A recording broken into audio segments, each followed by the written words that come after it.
So hey guys, welcome to my channel. কেমন আছে সবাই? তো আমি একটা কথা বলেছিলাম আগের ভিডিওতে, তখন দিয়েছিলাম প্রেজেন্ট ভিলেতে, বাট বাস তাড়াতাড়ি চলে আসাতে আমি প্রেজেন্ট ভিলেতে আর ভিডিওটা করিনি। এটা হচ্ছে আমার reaction video of Asia cup all match. তো প্রথম ম্যাচ নিয়ে এটা আমি reaction of my Asia cup all match. তো এশিয়া কাপ অল ম্যাচ নিয়ে যেটা বলার আছে, 12টা ম্যাচ, ঠিক আছে। আচ্ছা, আমি এটা শ্যুট করছি অলরেডি। বাংলাদেশ শ্রীলঙ্কার ম্যাচ আমি করে ফেলেছি, কমপ্লিট হয়েছে, বাট ওটা এখন দিই না, আর এটার আগে ওটা আগে যাবে। দেন তারপরে হচ্ছে আমি আজকে যে ফার্স্ট ইংলিশ ব্লগ, যেটা আমি অ্যাকচুয়ালি মর্নিংয়ে করেছি, তখন বাংলাদেশে খেলা শুরু হয়নি। আমরা 2 ঘন্টা, সকাল 8টা বিকাল, আমরা সকালবেলা 7টা দিন ছিলাম, তখন আর কি শ্যুটটা হয়েছিল। আমি এবং আমার ভাই আমরা চিপস খেয়েছিলাম, এবং চিপস খেয়েছে বাকি, মানে সেটা আমরা কিছু ঘুরেছিলাম আর এই আর কি আশপাশে। সেটা ছিল আমার ফার্স্ট থিং। তো এটাই ছিল হচ্ছে, তারপরে ওটা আসবে, দেন তারপরে হচ্ছে আসবে, দেন তারপরে দেন তারপরে হচ্ছে আমি ইয়েতে যাবো আর কি। দেন তারপরে হচ্ছে ওই 2টা ম্যাচ আসবে, ইন্ডিয়া বাংলাদেশ শ্রীলঙ্কার ম্যাচ। আর হ্যাঁ, ফার্স্ট ইনিংস তাও কোনো সাউন্ড নাই, নর্মাল যেরকম ছিল ওরকম, বাট এগুলো হচ্ছে কোয়ার্টার, ঠিক আছে। কোয়ার্টার মানে হচ্ছে 25, sorry for it.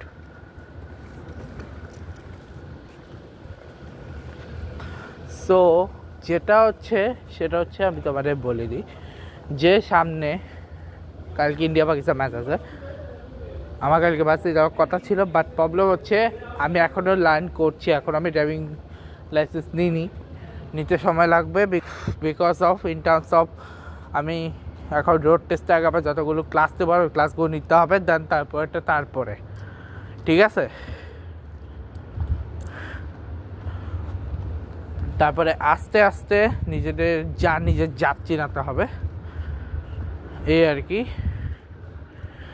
R ওইটাকেও plane যাচ্ছে, আস্তে আস্তে আমি যখন ড্রাইভিং শিখবো তখন আমি যাবো। কালকে আমি যাচ্ছি যে বিকজ অফ শাটেল হচ্ছে দুপুর 12টা পর আর নাই, শাটেল লাস্ট আছে দুপুর 12টা, এরপর আর কোনো শাটেল নেই, যেটাই আমার জন্য প্রবলেম হয়ে গেছে। যদি থাকতাম অবশ্যই যেতাম। সো আমি সিরিয়াস বলছি, যদি শাটেল থাকতো আমি অবশ্যই যেতাম, বা যেহেতু নাই তাই আর যাচ্ছি না আর কি। তো ঠিক আছে, এই অতিরিক্ত কথাগুলো তো বলা শেষ হলো। এবার আসি মূল ভিডিও, মানে যেটা আমার রিয়াকশন ব্লগ, সেটাতে। সো রাস্তাটা পারে গেছে, অ্যাকচুয়ালি আমি একটা জিনিস নিতে যাচ্ছি, নিতে তো অসুবিধা নেই।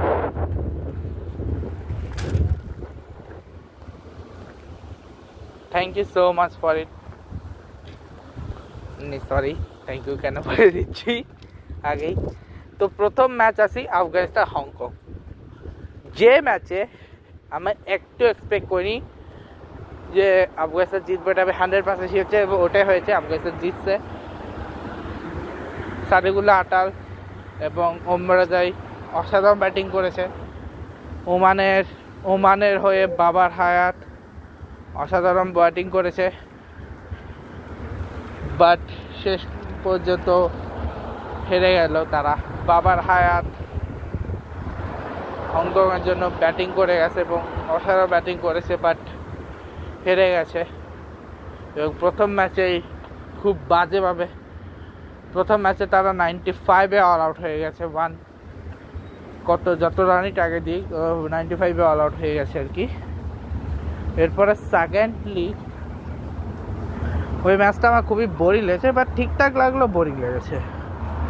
আর আরেকটা কথা হচ্ছে যে আফগানিস্তানের সাথে হংকং যে হারবে সেটা আমি জানতামও, 95 করবে। মেইন কথা হচ্ছে আফগানিস্তানের দুই ব্যাটসম্যান যেটা করেছে সেটা একা করেছে শুধু হংকংয়ের হয়ে বাবার হায়াত, যে কারণেই ওটা 95 পর্যন্ত গেছে। Sorry, ambulance. তো বাবার হায়াত একাই করে গেছে, যেটাই প্রবলেম করে দিয়েছে, যে কারণে ম্যাচটা শেষ পর্যন্ত হেরে গেল বাংলা, শেষ পর্যন্ত হেরে গেল হংকং। এবং আফগানিস্তান তাদের শুরুটা দারুণ করেছিল, ফার্স্ট ম্যাচ জিতে গেছে। এরপরে সেকেন্ড ম্যাচ, যেটা ম্যাচ বলবো ওটা কি বলবো আমি নিজেও জানি না।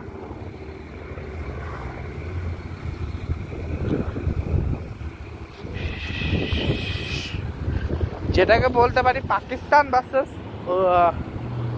সেটাকে আমি ম্যাচ বলবো না, ইয়ে বলবো, কি বলবো ভাই তোমরা বলে দাও কি বলবো, এটাকে ম্যাচ বলবো নাকি ওয়ার্ম আপ বলবো? ইন্ডিয়ার ইউএই ম্যাচের কথা বলতেছি, যেটা সেকেন্ড ম্যাচ কিরম যায় না, বাট যেগুলো আমার এখন মনে হচ্ছে আমি ওটা বলতেছি। বাসায় গিয়ে আমি সলিডলি একবার দেখে রেখে তারপর আমি পুরোটা ক্লিয়ার করতেছি। দাঁড়াও, আমি একটা বলছি, বাকিগুলো বাকিকে ক্লিয়ার করে দিচ্ছি। দাঁড়াও, হোল্ড অন স্যার। পৃথিবী একদিকে একদিকে আমি, আজ আমার রক্তে মিশে গেছো তুমি, নাই বা হলো দেখা, দেখবো কয়েকা স্বপ্নের সীমানা, বোঝে না সে, বোঝে না সে, তো আজও বোঝে না তারি মনের কথা, প্রেম কি শুধু ব্যথা, উত্তর আজ মেলে না, মেলে না, মেলে না, মেলে না, বোঝে না, বোঝে না। হ্যাঁ, যেটা বলছিলাম, সেকেন্ড ম্যাচ আমি গেসও করছিলাম, রাইটে গেস করছিলাম এয়ার ইন্ডিয়া।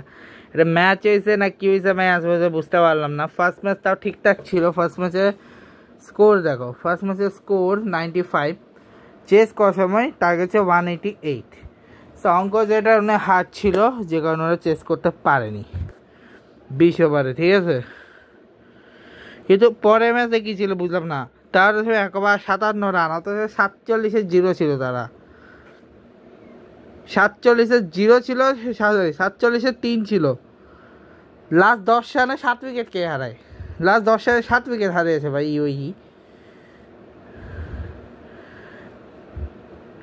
ম্যাচটা খুবই ফালতু লাগলো ভাই, যেখানে কোনো কিছু, কোনো ড্রামা নেই, কিছু নেই। 60 রানে ইজিলি ম্যাচটা 9 উইকেটে জিতে গেল, যেখানে ওই উইকেট মনে হয় অভিষেক শর্মার একটা পড়ছিল।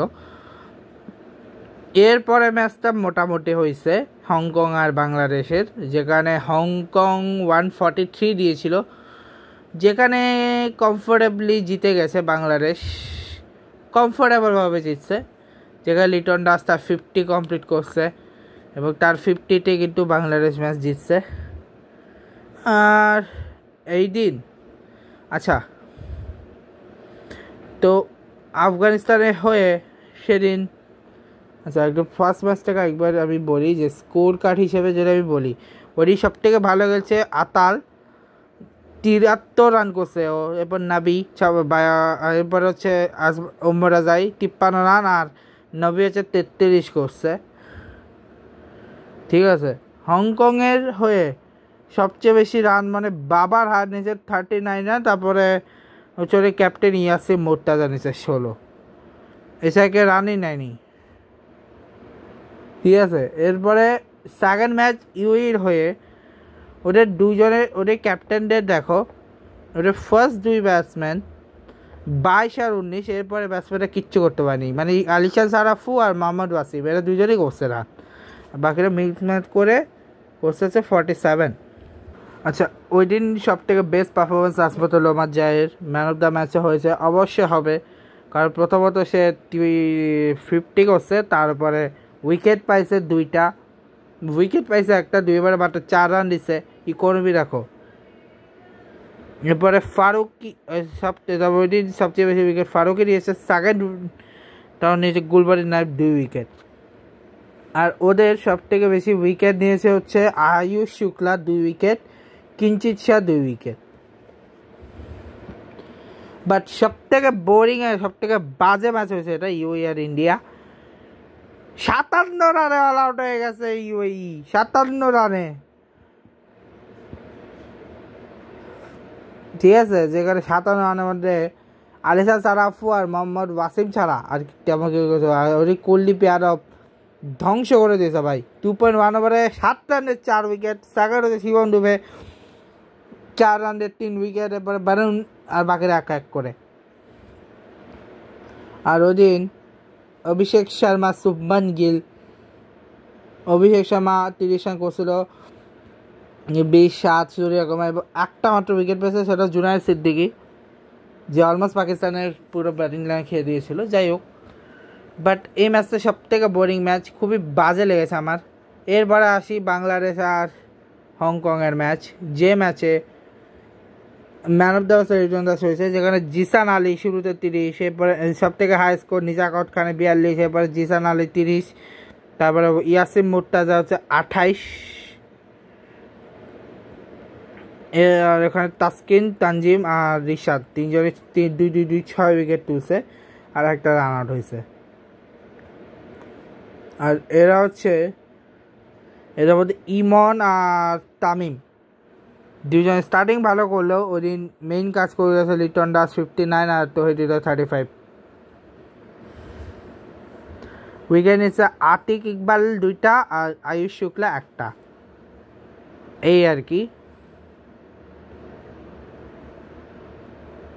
আর এই ম্যাচটা ঠিকঠাক লাগছে, বোরিংও লাগা নাই, বেশি এনজয়েবল লাগা নাই, ঠিকঠাক লাগছে এই ম্যাচটা। আর চেজের জন্য ঠিকঠাক ছিল, বাট বাংলাদেশের প্রবলেম ছিল নেট রান রেটে, এটাতে কম রান রেটে খেলার জন্য 14-15 ওভারে শেষ করতে পারতো, যেটা তো ম্যাচ দেখছে তখন আমি বলেছিলাম। এরপর হচ্ছে আর এক বোরিং ম্যাচ, যদিও ব্যাটিংয়ে শুধু বোরিং ছিল, মানে পাকিস্তান ওমান, যেখানে পাকিস্তানের হয়ে সাইফ জারা ফারহান 29, হারিস এই একটা ম্যাচে চলছে যেখানে 66 করছে, এরপরে ফাক্কার 23 আর তারপর নওয়াজ 19, আর তারকে বাকি কাউকে কিছু করতে হয়নি। যেখানে শাহ ফয়সাল 3 উইকেট, নাদিম 1 উইকেট, আমির কারিম 3 উইকেট। এবং দেখো পৃথিবীর সেরা যে বুমরাহ 6 ছক্কা মারে ফার্স্ট ম্যাচেই গোল্ডেন আন্ডা মেরে দিছে, যেখানে 67 রানেই অল আউট করে দিয়েছে ভাই ইয়েকে। সেকেন্ড ইনিংস একদম দেখার মতো লাগেনি, ফার্স্ট ইনিংসটাও দেখার মতো লাগছে, সেকেন্ড ইনিংস দেখার মতোই লাগেনি, যেখানে এক্সেপ্ট হামাদ মির্জা বা আমির কালিম ছাড়া বাকি কেউ, আর হচ্ছে শাকিল আহমেদ ছাড়া কেউ রানে করেনি। আর হাই উইকেট ওখানে সবাই উইকেট, জোস্তার মাহবুব 2 উইকেট, নওয়াজ, সুফিয়ান আর ফাহিম দুজনে 2-6 উইকেট হয়ে গেছে, এই আর কি মোটামুটি। আর পাকিস্তান ওমানের ম্যাচ আমার কেমন লেগেছে, শুরুটা ঠিক লেগেছে, বাট পরে বোরিং হয়ে গেছে। 57 রান 67 রানে যখন অল আউট হয়ে গেছে। এই ম্যাচটা আমার জঘন্য লেগেছে, বাংলায় জঘন্য ব্যাটিং করেছে শুরুতে, 139 করছে, তাও এরকম পিচে, যেখানে তামিম এখানে লিটন দাসে 28 আর জাকের আলা শামিমের এই পার্টনারশিপটা ভাবে জিতেছে 41-42, যেখানে তুষারা চামিরা হচ্ছে 1-1 আর হাসারাঙ্গা 2টা তুলছে। আর এখানে সব থেকে ক্রুশাল উইকেট হচ্ছে কুশাল মিসারা ক্যাচটা ড্রপ করে দেওয়া, এবং শেখ মেহেদি ক্যাচটা ড্রপ করে এবং সেই শেষ পর্যন্ত প্লে অফ দ্য ম্যাচে 46 করে। আর প্রথম নিশাঙ্কারও 50 মারবেই ভাই, ম্যান হচ্ছে ওটাই। আশালঙ্কা 10। আমার সব থেকে বাজে ম্যাচ লেগেছে এশিয়ার হিস্ট্রিতে, মানে বাংলাদেশের হিস্ট্রিতে সব থেকে বাজে ম্যাচ যদি কোনোটা হয় সেটা। এরকম টার্গেট দিয়েও যে তারা অ্যাটলিস্ট শ্রীলঙ্কাকে 14.4 ওভার পর্যন্ত নিয়ে গেছে, এটাই অনেক। বাট 139 করে জিতা আমিও জানতাম, যখন ম্যাচ দেখেছি আমিও বলেছি এই ম্যাচ জিতা সম্ভব না বাংলাদেশের।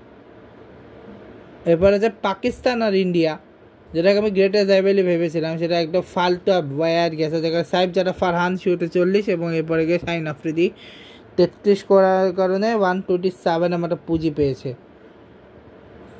ঠিক আছে। যেখানে হাইস্ট উইকেট থেকে কুলদীপ যাদব 3 উইকেট আর গুলি যাদব, ওকে। এবং এই ম্যাচটাতে অভিষেক শর্মা, শুভমান গিল দুজনে আউট হয়েছে, শ্যাম আইয়ুব, এবং যে 3টা উইকেট পেয়েছে 3টা উইকেটই শ্যাম আইয়ুব নিয়ে গেছে। অর্থাৎ ওদের বাকি 3 বলার মিলে কোনো উইকেটই পায়নি। অর্থাৎ বলতে গেলে অসাধারণ। ইন্ডিয়া ব্যাটিং লাইন আপ খুবই ভালো, বলিং লাইন আপও ভালো, যে কারণে এই ম্যাচটা ইজিলি ইন্ডিয়া জিতে গেছে, 7 উইকেটে জিতে গেছে। আর এটা পরে যেটা হলো ভাই, হ্যান্ডশেক পর্যন্ত করলো না দুই টিম। আর ওই দিন সূর্যা কুমারের বার্থডেও ছিল, যেটা এই ম্যাচটা হয়েছে। ভাই কীভাবে কী হলো বুঝলাম না। শুরুতে তো দারুণ করছিল, বাট লাস্টে জিতানোর পরে কেউ একজন হাত মিলায়নি, যেটার জন্য তারা পরবর্তীতে পাইক্রফ যিনি ছিলেন রেফারি, তাকে দোষী সাব্যস্ত করে নাকি। এরপর হচ্ছে ইউএই ওমান, যেখানে ইউএই আর ওমানে এটা নিয়েও আরেক কন্ট্রোভার্সি, যেখানে মোহাম্মদ ওয়াসিম আর যতীন্দ্র সিং হাত মিলায় হ্যান্ডশেক করে সেটা নিয়ে। বাট এখানে আলিসান সারফ এবং মোহাম্মদ ওয়াসিম হচ্ছে 51-59 রান নিয়ে যায়, এবং জয়েব হচ্ছে 21 রান, হাসিদ কৌশিক 19 রান নিয়ে যায় আর কি। সো এই হচ্ছে মোটামুটি, যেখানে ওদের হয়ে যতীন্দ্র সিং 20, এরপর আরিয়ান 20, 24, আর বিনয় শুক্লা 20, আর শাকিল আহমেদ 14 রান করে, যেখানে জুনায়েদ সিদ্দিকি 4 উইকেট নেয়। আর ওদের হাইস্ট উইকেট টেকার যে ছিল সেটা হচ্ছে জিতেন রামানন্দী 2 উইকেট নিয়েছিল। তো ইউএই ওমানের ম্যাচটা আমার কীরকম লেগেছে? ইউএই ওমানের ম্যাচের মধ্যে ফার্স্ট ইনিংস ঠিক লেগেছিল, বা সেকেন্ড ইনিংস একদম বেকার লেগেছে, ঠিকঠাক লেগেছে আর কি। এবার আছে Hong Kong versus Sri Lanka versus Hong Kong. Sri Lanka versus হংকংয়ের ম্যাচে, যেখানে হংকং অংশুমান রাত 48 আর জিসান আলী 23, নিজাকত খানের 50, মানে হাফ সেঞ্চুরি আর কি। এরপরে শ্রীলঙ্কার নিশাঙ্কা 68, কুশাল পেরা 20, আর শেষ ওয়ানডে সঙ্গে 20 রানের উপর বল করে ম্যাচ জিতছে। বাট এই ম্যাচটা আমার এই কারণে ভালো লেগেছে, বিকজ অফ শ্রীলঙ্কার পুরো ঘাম ঝরা দিয়েছে, লিটারালি পুরো ঘাম ঝরা দিয়েছে হংকং ম্যাচটা জেতার জন্য পুরো ঘাম ঝরা দিছে লিটারালি, যে কারণে শ্রীলঙ্কা জিতলেও অত ভালো ব্যবধানে জিততে পারে না। এবার যে বাংলাদেশ ভার্সেস আফগানিস্তানের ম্যাচ, যেটা বাংলাদেশের ডু অর ডাই ম্যাচ, জিততেই হতো এটা। এবার সাইফ হাসান 38 রান জিত, তামিমের 52, রিটনটা আর হচ্ছে তৈরিটা 26। এই হচ্ছে একটা রান, যে রানটাই বাংলাদেশকে একটা পুঁজি দেয়, যেখানে রাশিদ খান আর এছাড়া কেউ উইকেটই পায়নি, মানে একজন একটা পেয়েছে, সেটা হচ্ছে সাইফ হাসানের শুরুর দিকে। আজমতুল্লাহ ওমরাজাই একটা উইকেট পেয়েছে, এই আর কি।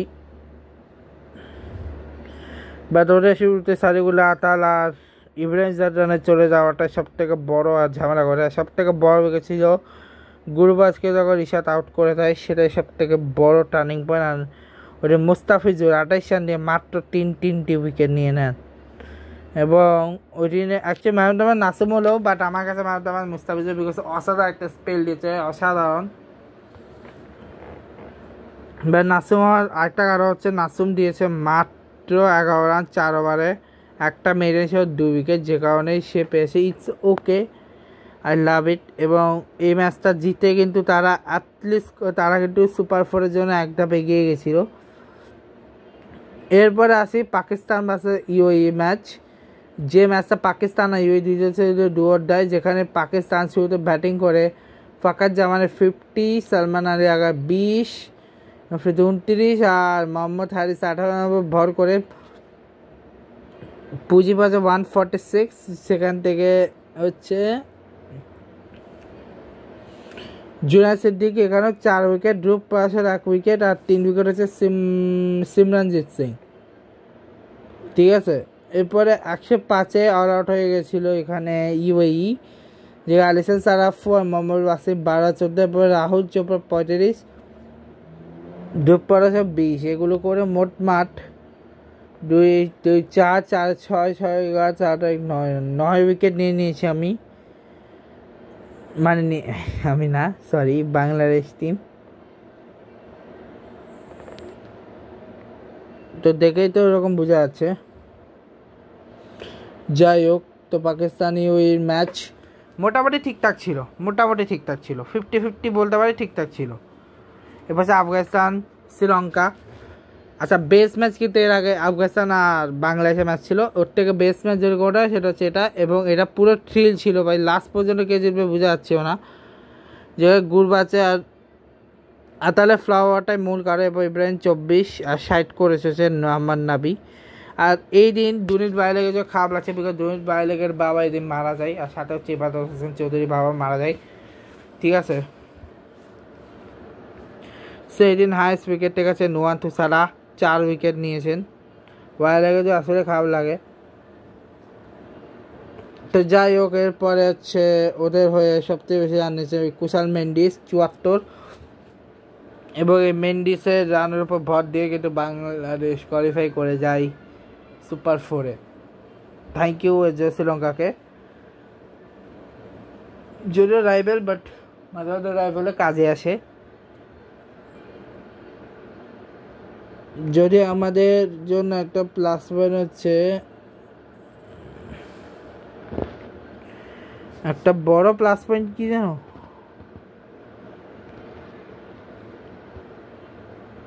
বড় প্লাস পয়েন্ট হচ্ছে যে এই মুহূর্তে শ্রীলঙ্কার জিতটাই বাংলাদেশকে কোয়ালিফাই করেছে তা না। আফগানিস্তান যারা এশিয়ার সেরা টিম, দ্বিতীয় সেরা টিম বলছে নিজেদের, তারা টাটা বাই বাই হয়ে যাবে, এবং সেটাই হয়ে গেছে। এবং এখন আমরা দিচ্ছি ডেড রাবার ম্যাচ, যেটা কোনো মূল্য নাই, বাট তাও দেখতে ক্ষতি নেই। এটা হচ্ছে ইন্ডিয়া ভার্সেস ওমানের ম্যাচ, যেখানে ইন্ডিয়া 188, কোচে অভিষেক শর্মা 38, শুভমান গিল 5, শামসাদ 56, হার্দিক পান্ডিয়া 1। এভাবে করতে করতে সেখানে পুঁজি পায় তারা। আর এখানে যতীন্দ্র সিং 32, আমির কালিম 64, হাম্মাদ মির্জা 51। এভাবে করে করে জিস্তিন মানন্দি 12 রান। এভাবে করতে করতে মোটামুটি রান আছে। আর এই ম্যাচটা দারুণ ছিল যে ইন্ডিয়া কিন্তু লাস্টে 21 রানে জিতছে, নটা এটা যে পজিশনে চলছে বা জিততে পারত ওমান। আর আরেকটা কথা হচ্ছে